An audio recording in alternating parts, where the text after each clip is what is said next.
Good afternoon, everybody. Thank you for joining us today. I want to extend a warm welcome to all of you and a special welcome to our speaker, Allan Cutrow, who joins us from Mitchell, Silberberg, and Knupp. Allan will be talking with us shortly about different charitable vehicles, some of which we offer here at the Jewish Community Foundation. Earlier today, we sent you the CV for Allan as well as the outline for his talk today. Allan is a regular speaker for us and has served on our board as a trustee for many years. It's been my pleasure to know him for, probably 25 years, I think, Allan, I've known you. It's always my pleasure to introduce him, and I eagerly await the puns in his presentation each time he presents for us. As always, please use the chat function to send me questions, and we'll get to questions at the end of the presentation. And Allan, thank you again for doing this, and turn it over to you. Okay. Good afternoon. So oftentimes, and clients will reach out to us, and whether it's you're a lawyer or an accountant or financial advisor, and say that they want to set up a private foundation. And what's interesting, I note that when this happens, it's not clear that they actually have a charitable intention. It seems that they have a bug in their ear that a private foundation is the way to go. There's some maybe tax benefit to it, and will allow them to do something that may not be entirely clear in their mind beyond the status of perhaps saying they have a private foundation, and may get some tax benefit. And the purpose of today's little adventure is to kind of think about the answer that you ought to be giving when someone says, I want to set up that private foundation, because it requires some digging to figure out what the client wants and to pick essentially from the shelf what may be in the client's best interest. At the very end of the presentation, I want to address this kind of tax deduction issue and how you should think about a private foundation or any other alternate vehicle in the context of charitable giving, and where it fits into the client's overall plan. I think too often as advisors, we have a tendency to be dismissive of how the charitable gift may fit in a plan. It's clear to me that some people just aren't very charitable. Other people are, and there are a lot in the middle that with a little patience and a little help may actually want to have some impact with a charitable gift. And the challenge for us is to figure out how to help them do it in the easiest way. So the starting point really is what the client's objectives are. And there are a number of things to think about in terms of addressing the client's objective. Do they have a specific charity in mind? Are they thinking about an immediate gift, or do they really not have a purpose in mind? They just have this vague sense that somehow there is some benefit from a charitable foundation, a private foundation, that's going to help them in some way. Do they have, you'll notice from the video, people talking about the family legacy. That's actually important to a lot of people, especially when they think about what they've benefited from during their lifetime. Are they focusing on tax benefits? And is it an income tax benefit or an estate tax benefit? At the end, I'm going to address this, and I mentioned this, but with the increased exemptions for estate tax purposes, there may not be much of an estate tax benefit, but there still may be income tax benefits in terms of going ahead and using a private foundation. I've already seen one question pop up, and I will attempt to address that as we go along. And if it's not there, ask it again. And it's one about what do I tell clients who want to receive a salary from their foundation? I'll address it in a little more specific detail in discussing private foundations. But I guess my basic advice is if a client comes to you and says they want to set up a private foundation so that they or their kids can draw a salary from it, run for the hills, you'll be advising them into something that's probably not good for you and them. Simplicity versus complexity. There are a lot of very sophisticated tax planning tools like charitable remainder trusts, charitable lead trusts, which can be quite complicated. But there are also very simple vehicles for making charitable gifts, such as just outright gifts or gift annuities. So again, kind of think through, do you have a client that will be patient with some complexity, or will you only be able to hold their attention to the extent that it's simple? What's the cost of engaging in this little charitable endeavor? How are there compliance issues? Are there restrictions on the activities? Are there limitations on investments? And are there issues with regard to donor control? So there's a lot of things to think about. And perhaps since I've listed all these in the outline, it can get to be a little bit of your inventory of how to address these issues. So since you have a lawyer presenting this to you, maybe we should address the issue of what's the difference between a good lawyer and a bad lawyer as you painfully sit through this. Remember that a bad lawyer can make a case drag out for several years. A good lawyer can make it last even longer. So with that, let's jump into this. You have a number of options. There's outright giving, or what's called checkbook giving. There's a private foundation. There's something known as a supporting organization. There are donor advised funds, and I'm going to spend probably the largest chunk of time, not all the time, but a significant amount of time in discussing donor advised funds because they're the easiest way to essentially mimic the benefit of a private foundation and at the same time accomplish the client's charitable objectives. And then there are restricted funds, which I'll touch upon briefly. So in addressing outright or charitable or checkbook giving, that's the easy kind of gift. Just write a check.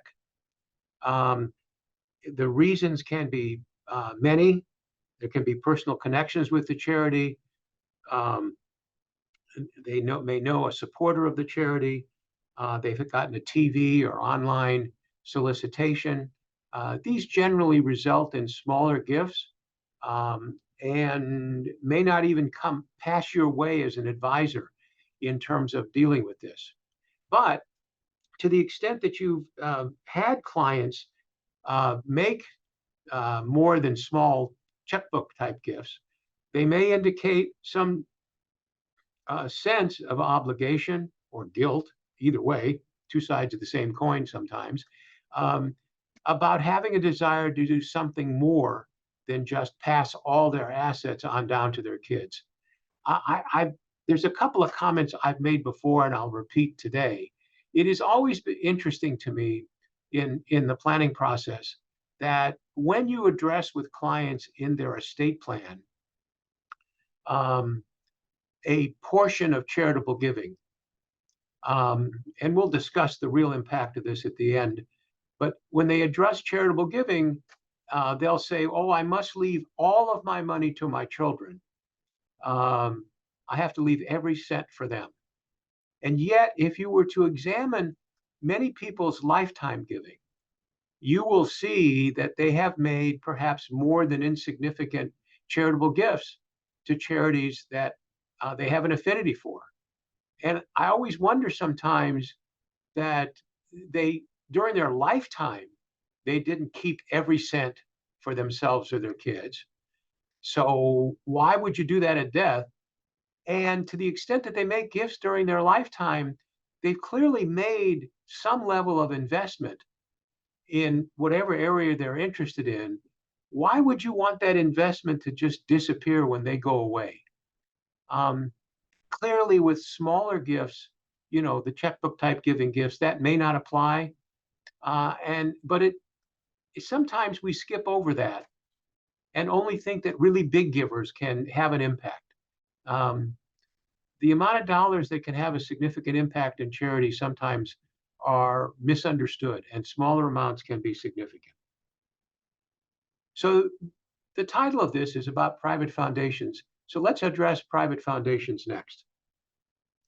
The private foundation is a nonprofit, tax-exempt organization formed to aid scientific, educational, charitable, religious, or other philanthropic activities, and usually controlled by a single source. Donors, the go-to for many donors is the private foundation because control seems to be paramount. At a certain sense, you may realize that they don't really want to give the money away. And they just think that if I put it in this private foundation, I'll get some kind of charitable deduction. I will be better off, but I get to control the money and maybe achieve some economic benefit by salaries and other things through that. And on the surface, it may seem like it's attractive and may allow for family participation at the first generation and successor generations. But you have to really take into account the costs or for attorney and accounting fees and dealing with regulatory requirements, possible excise taxes. Oftentimes, what I find is that the expense is understated and dismissed until such time as the private foundation gets audited by someone and the costs become astronomical to fix the problem. You'll see when we talk about donor advised funds that they have different levels of administrative fees, but those fees, when you really think about what the total cost can be when you misdo it, can seem very reasonable. We're often asked,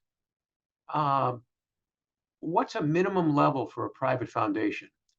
So I'm gonna give you two different answers. The first answer is it used to be about $1 million, and now maybe $2 million is a threshold. But if you ask any sophisticated practitioner, they'll tell you it's closer to 10 million. Now you can do it if you have $2 or $5 million in a private foundation. But again, when you set it up, most people think it's easy. You just set it up, which it is. You set it up, you do the exempt organization application, you have probably cost of, maybe $10,000 when all is said and done, and the ongoing cost of administration. And people put money in there, and it just sits there. I mean, at 2 million, even 3 or 4 million, you don't have enough in there to really pay for an administrative staff. So you're left for administering it on your own, and maybe your accountant files tax returns. But there's so many opportunities to screw it up that if you're really just looking at it to sit there as some kind of pocketbook, the private foundation may not be the best vehicle unless you've got bigger numbers. Next, let's talk about the tax deduction for the private foundation. For estate tax purposes, it's unlimited. But for income tax purposes, you will get a smaller deduction if you contribute to a private foundation rather than to a public charity. And I'm not doing this to. We're not going to do a deep dive into the technical issues. You can address those separately, but you get a smaller income tax deduction and greater limits on gifts of appreciated property when you use a private foundation. And so you really need to kind of see whether that's what you want to do. And the smaller the number, the greater the likelihood that it's not really going to be worth it. There's some operational rules which are technical, often counterintuitive, and add to the costs of operating the private foundation. And as I said earlier, non-compliance can be severe. There is an excise tax of 2% on net investment income within the private foundation. So that's a tax you have to pay in connection with the operation of the private foundation. There are penalties for self-dealing, which can prohibit most business-related transactions, and even at arm's length and fair market value, when any disqualified person, basically the founder and related parties, is involved. And so it is, if you're setting this up and it's going to do something between parties, you might be able to thread the needle with respect to what the IRS will allow, but that in and of itself involves expenditure of fund and legal fees or accounting fees to get it right, and the opportunity to screw up. So that, again, with smaller private foundations, it may really not be worth it in the long run. The control and benefit of not having to deal with third parties may be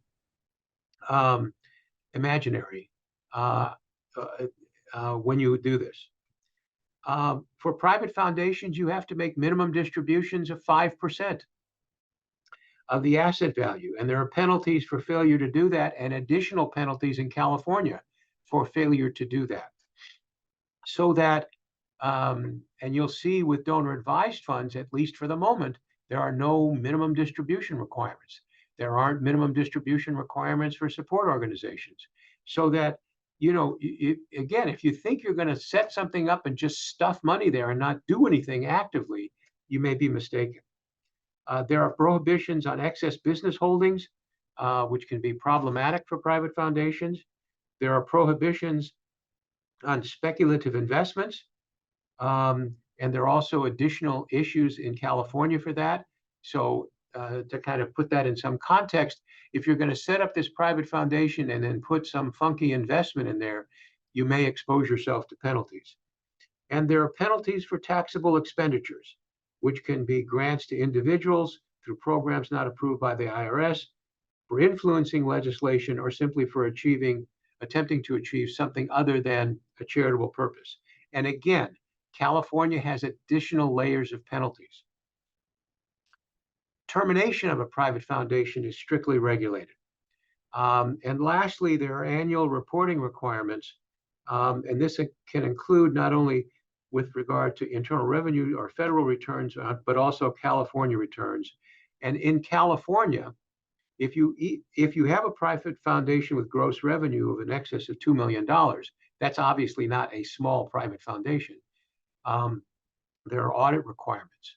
So you really want to carefully think about setting up a private foundation. I guess the message with respect to setting up a private foundation is, if you're going to do it and you just want to use it as a vehicle to park some money, between the reduced income tax deduction and the myriad of rules that can lead to fees of more than you thought, it may not be the best way to go. And clearly, as to smaller amounts, it's probably a mistake.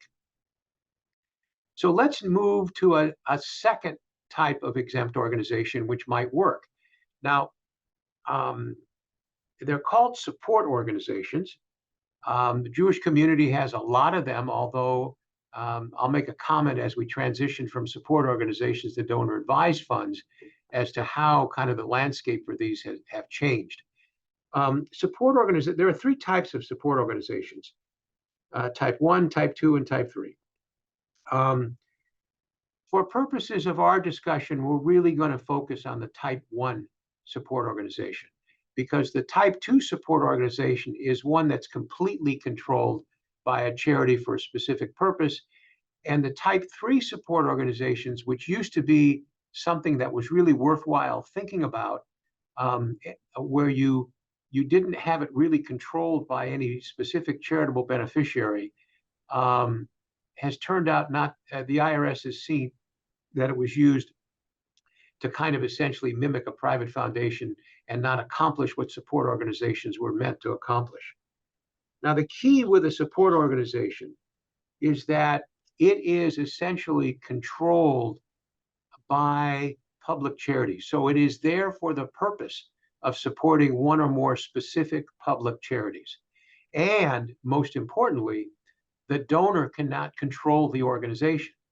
So for instance, if you wanted to have a support organization that benefited the Jewish community, you would have the board controlled by 3 representatives from the Jewish Community Foundation and 2 from the family, if you had 5 board members.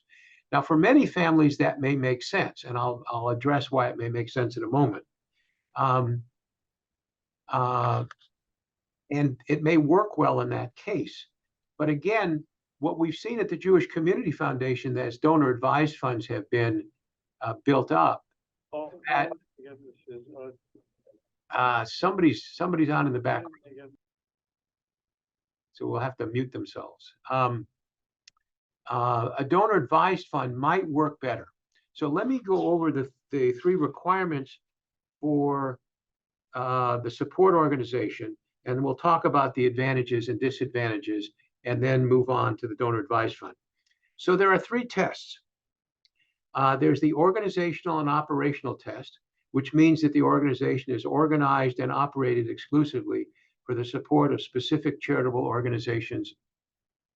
There's a relationship test, which has it operated, supervised, and controlled by or in connection with one or more public charities, and the control test, which essentially means that the donors' representatives cannot control the board.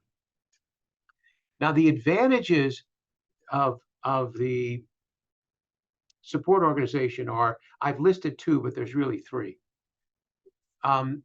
Because it's treated as a public charity, you get the deductions available for public charities, even though it's it mimics very closely a private foundation.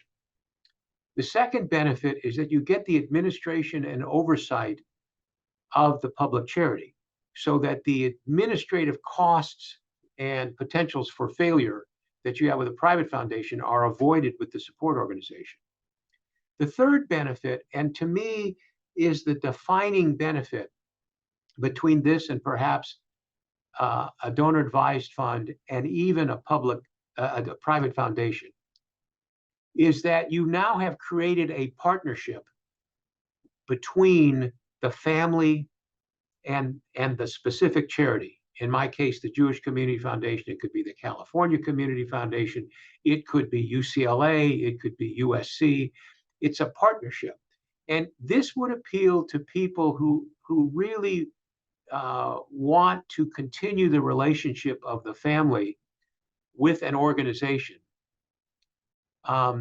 in a way that focuses the giving of the family. It gives them a lot of discretion to make recommendations, but it keeps it in a certain area.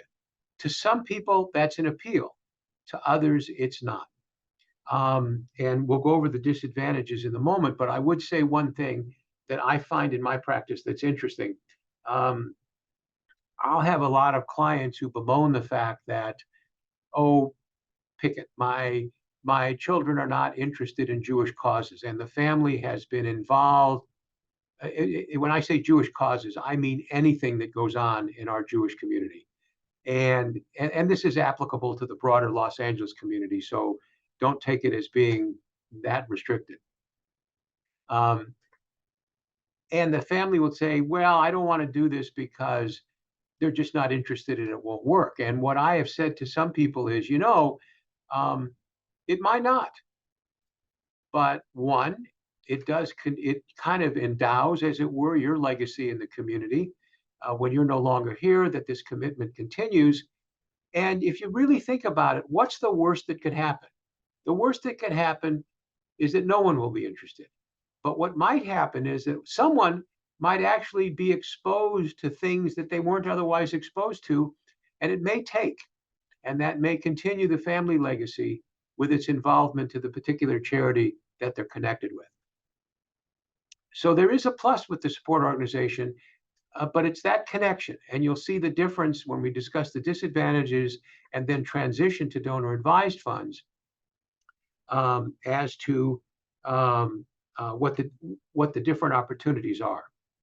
So the disadvantages of the donor advised fund are essentially, the donor advised funds will be, the support organization, the disadvantages, it's less costly in a private foundation, probably, but it is still maybe more expensive than a donor advised fund. You have an entity, this is the other side of the coin that I was talking about, it's controlled by the supported charity or charities, and there can be more than one charity, and someone may not want that.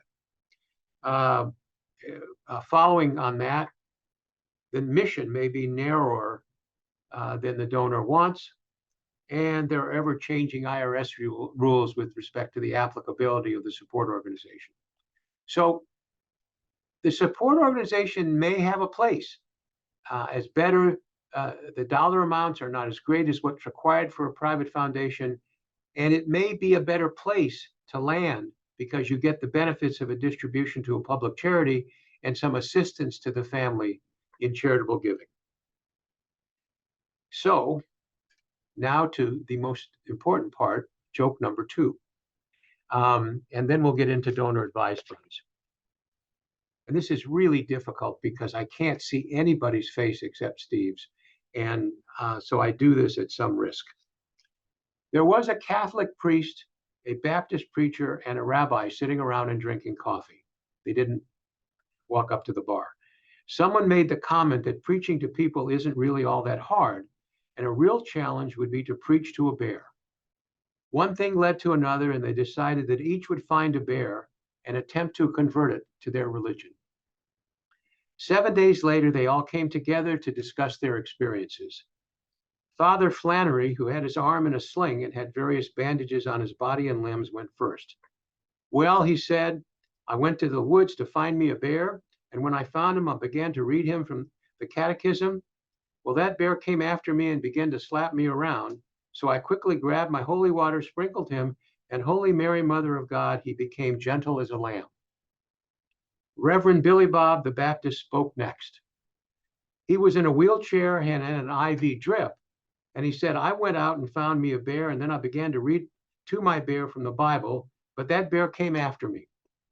We wrestled down one hill until we came to a creek, so I quickly dunked him and baptized his hairy soul. And just like you said, he became gentle as a lamb. The priest and the reverend both looked down at the rabbi who was lying in his hospital bed. He was in a body cast and traction with IVs and monitors running in and out of him. The rabbi looked up and said, looking back on it, circumcision may not have been the best way to start. And with that, we will move on to donor advised funds. The donor advised fund is a gift to charity, and the gift becomes the property of the charity. The donor advised funds are not maintained separately and are part of the overall charitable funds of the charity. The donor is merely entitled to advise or recommend a gift to charity. Most charities are pretty cooperative, and some are organized charities, and others are commercially operated. The Jewish Community Foundation has a donor advised fund. The California Community Foundation has a donor advised fund. But Fidelity and Vanguard and Charles Schwab and some other investment entities offer also donor advised funds. The donor does not control the fund, and the fund is exclusively there to make distributions to charities. For most donor advised funds, you pretty much can direct distributions almost anywhere.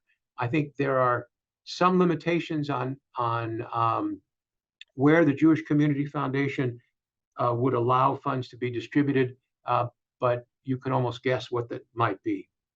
Donor advised funds cannot make grants to individuals for non-charitable purposes, to a type 3 charitable organization, or to other support organization controlled by the donor, or to organizations without expenditure responsibility to certain domestic and foreign organizations. So there are some limitations. There can be no benefits received by the creator of the donor advised fund. There are also complicated rules regarding holding excess business holdings, and I'm going to address that in a moment.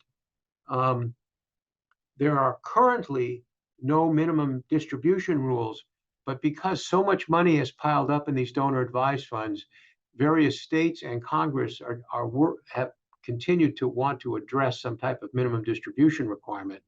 But at least currently, you could just park money there, which means in this context, if you wanted to you have a particular event where you need a tax deduction, you can dump all the money into this donor advised fund and get a tax deduction in the year that you make the distribution, and that you need the contribution, and then disperse the money in future years, mimicking exactly what you would do with a private foundation, but with a better tax deduction.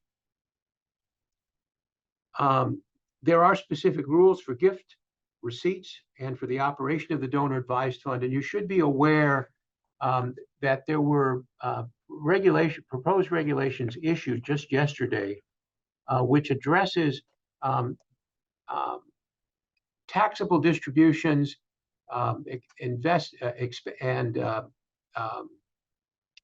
excess spending and excess business holding rules for donor advised funds who, for want of a better description, have too close a relationship with the donor, or who allow the donor to play too big an advisory role in how the funds work. And that is to say that if you're using a donor advised fund at some place other than a well-recognized charity, like the Jewish Community Foundation, like the California Community Foundation, like the Orange County Foundation,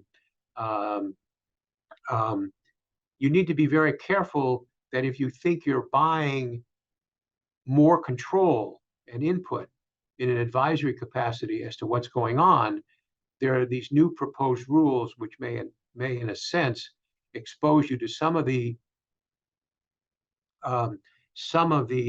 penalties that you would otherwise be subject to if you had a private foundation. So the advantages of the donor advised fund is that you get a full charitable deduction as if it's an outright gift to a public charity. They generally can be established very quickly. They have lower costs, but these costs will vary. The fee for the fund at the Jewish Community Foundation, at the California Community Foundation, is, I think, almost 1% higher. It's like 1.5% as opposed to 0.5% at many Fidelity, Vanguard, and commercial funds. But choosing the particular fund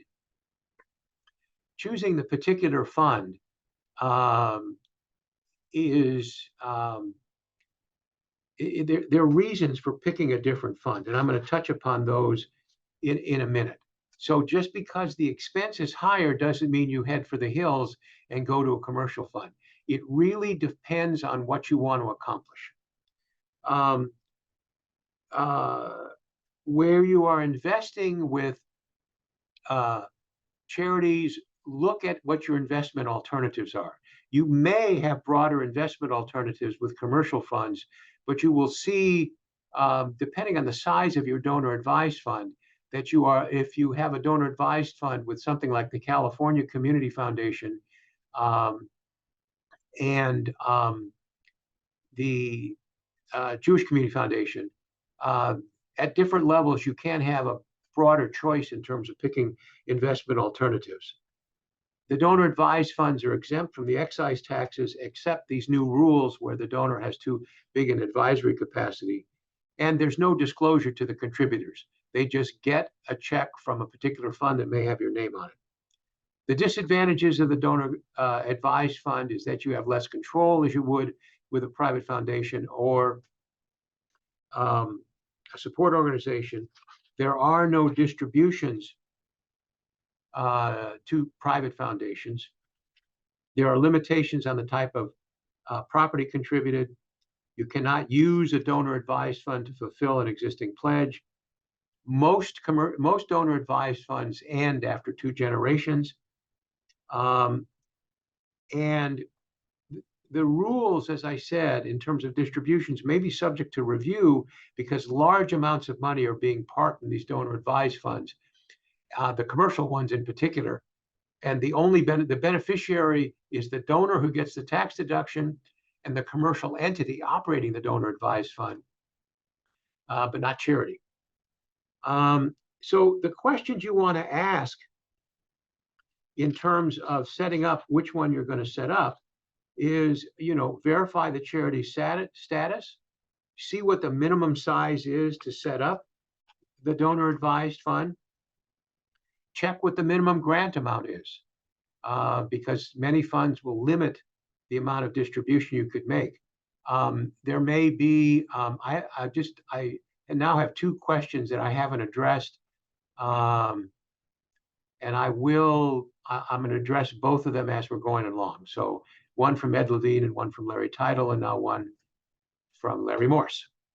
But I will get there.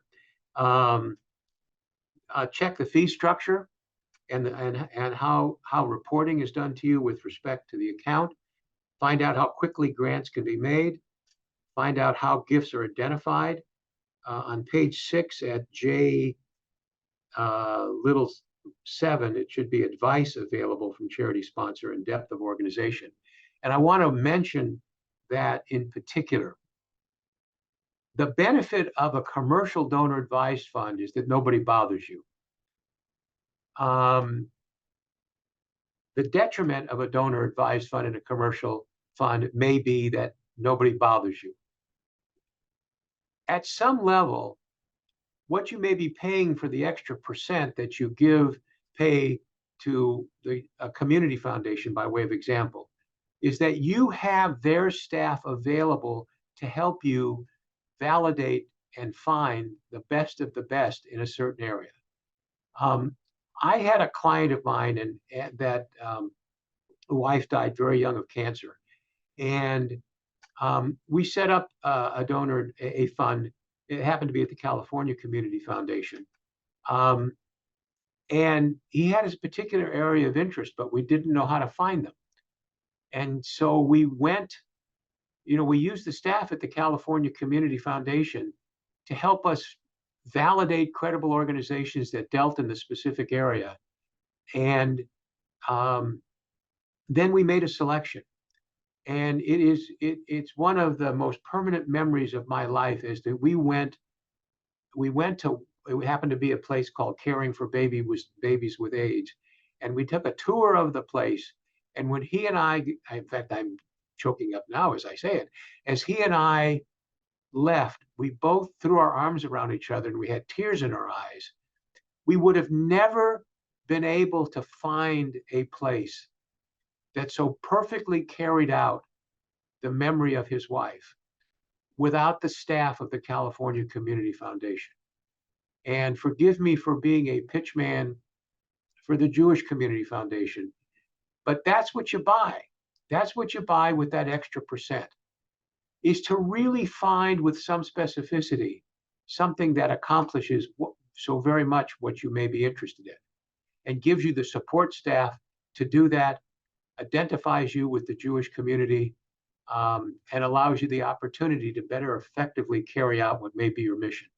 That may not be what everybody wants, and maybe a commercial fund is better, but I would suggest that part of the dialogue with your client is to spend some time ferreting that out. Look at fund performance. It'll be different. And what you may get with a community foundation is less lows when the market goes down and less highs when it goes up, but maybe that's what you want. You may not experience that in some of the more commercial funds, and the swings may be broader. In terms of advising the client, make sure you can help them with the experience and trust that they have with the specific charity.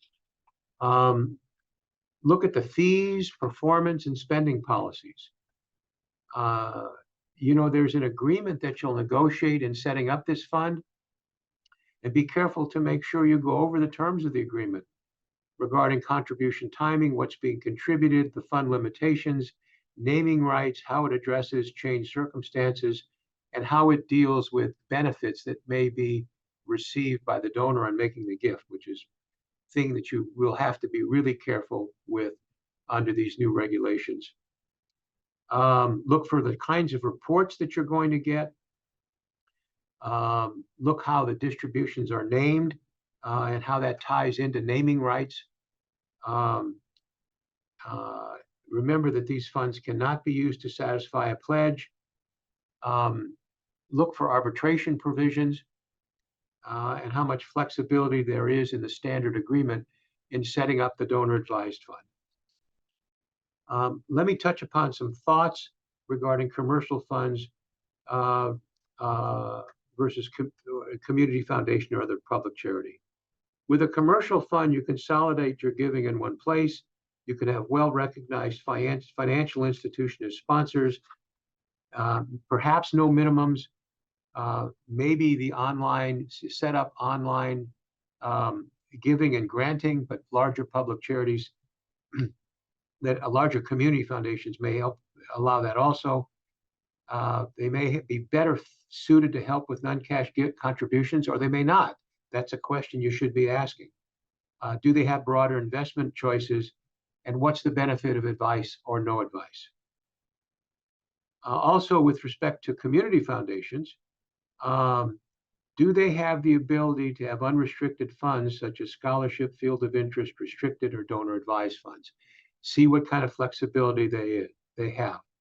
They are probably better able to advise a client if they have a specific mission in mind, and better able to coordinate or leverage gifts with other donors. They probably are better able to make your client aware of philanthropic initiatives.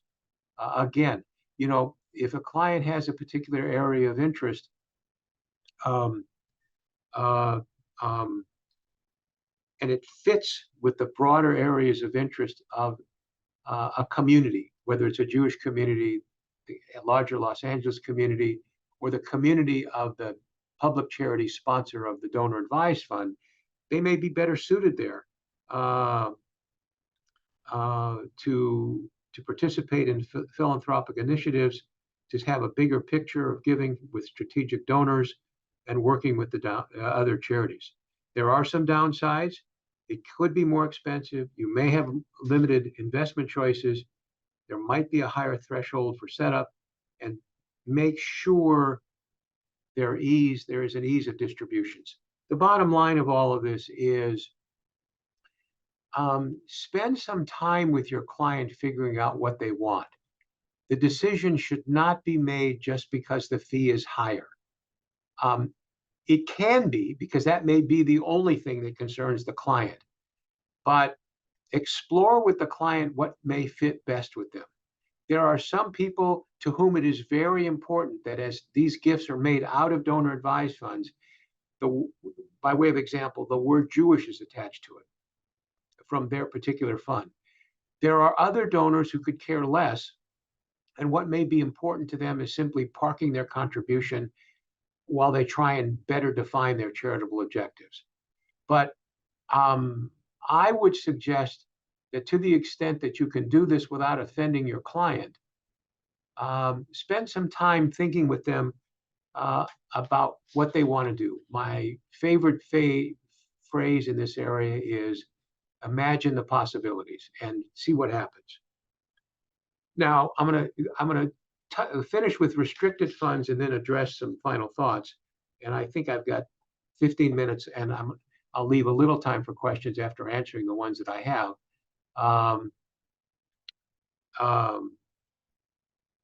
Restricted funds are simply setting up a fund at a specific public charity for a specific purpose.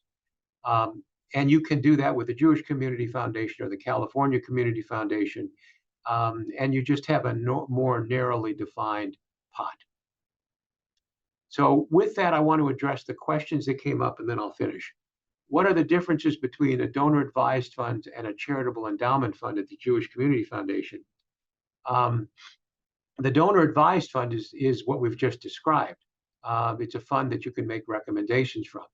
The charitable endowment fund, I'm going to think about as simply a specific, it's more like a restricted fund, the purpose of which you may define.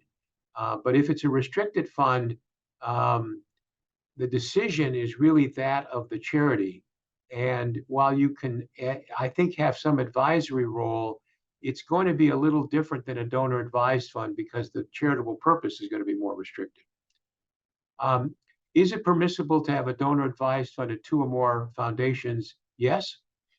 Another question, I spoke to the Jewish Community Foundation recently about using a donor advised fund to take a portion of a taxpayer's RMD as a donor advised fund contribution in order to not increase taxpayers' adjusted gross income. I'm not sure why. I think I believe there's a separate rule with respect to that. And this is from Lawrence Morse. If you send me an email, I'll get you the specific answer. I believe there's a rule about these going to donor advised funds, and I'll get you the section. The last question is, how can you find dual qualifying UK and US donor advised funds? I think you just need to a UK donor advised fund would be a gift to a foreign charity. And so you're limited as to how that happens for US purposes and can't do it. So I think you're stuck with the US donor advised fund unless it's one at death. So let me go now to some final thoughts. And I break this down into three categories. Dealing with donors who have no income and estate tax issues. So they may not really have a big tax motivation for making these gifts. These are people for whom simple outright gifts may be best. A donor advised fund can work well with that person because it's an easy gift to make if they meet the minimums. They're probably only going to be giving cash or property, and you should talk with them about what their specific charitable desires are. Again, if they're uncertain about what they want to do, but they have some sense of wanting to, by way of example, giving to the Jewish community, doing it with a donor advised fund with a Jewish Community Foundation is really simple. They have staff, as it were, to look to help them better define their purpose. If the extra 1% is problematic as an annual charge, then maybe they belong in a financed, an institutional run donor advised fund. But spend some time with them thinking about it as to what they want to accomplish. Because unless they've got a real big benefit from a charitable deduction, I'm not exactly sure what they accomplish if they just put it in a commercial fund. What about donors with no estate tax issues? They can remember in today's world, they can still have a sizable estate. The current exemption this year is $13,610,000. Excuse me, for 2024. That is now $27,200,000. That's a big estate. So they may have no estate tax issue for a husband and wife, or even not for an individual person. But there still may be some significant income tax benefits. And so again, the conversation revolves around their charitable objective and desire to have a charitable participation. My guess is someone in this range may not be putting a lot in a private foundation. If they're going to put $10 million in a private foundation, go for it. If they only want to put 1 or 2 million, I still think they would be better off with a donor advised fund, or maybe even a support organization if they want that type of connection. Setting up a private foundation, everybody thinks it's easy. It's not worth having a fight with your client about doing it. Just be really careful with them about how it can go sideways.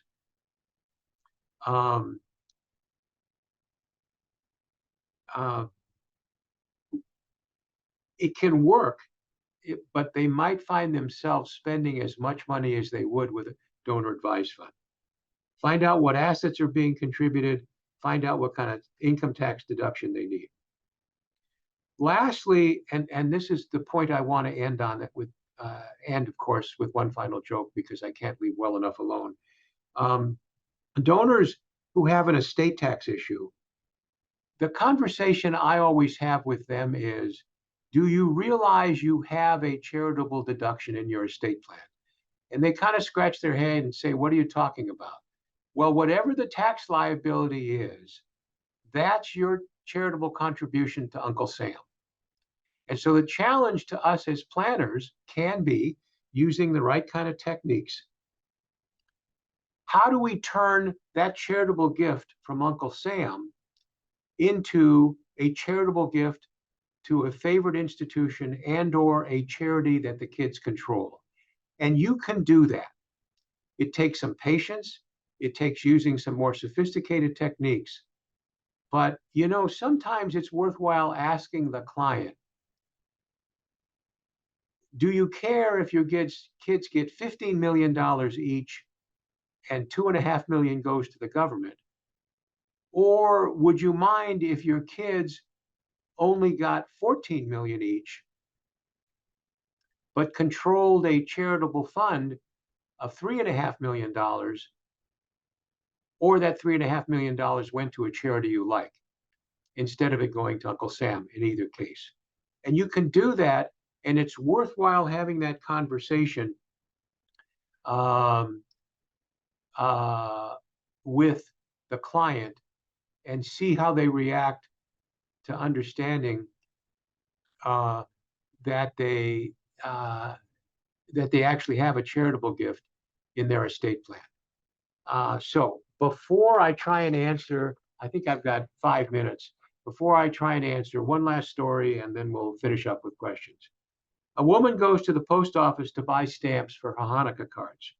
She says to the clerk, "May I have 50 Hanukkah stamps?" The clerk says, "What denomination?" She says, "Oh my God, has it come to this? Give me 16 Orthodox, 22 Conservative, and 12 Reform." Now, let me see if I can answer the questions that are still here. Couldn't a client selling their business and retiring take a small, reasonable salary from the private foundation if that will be their new role? And I've got there's another question like that. The answer is yes, subject to the definition of reasonable.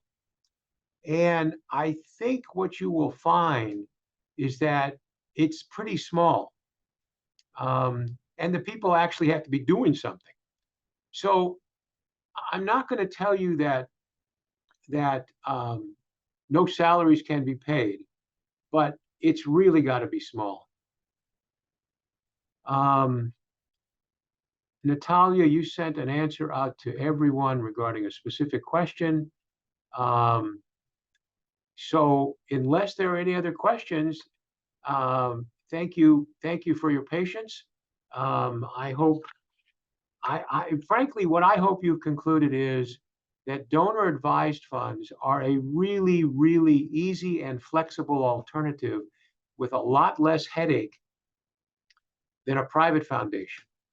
That a support organization is one alternative if you want that really a more formal partnership with whichever community your client is affiliated with. And last, sometimes commercial funds may be better, but you really should spend some time with your client to get a sense of what it is that they want to accomplish. Because they're going to, just parking something or using the donor advised fund at the commercial charity as the commercial fund as just a checkbook may be all that they want.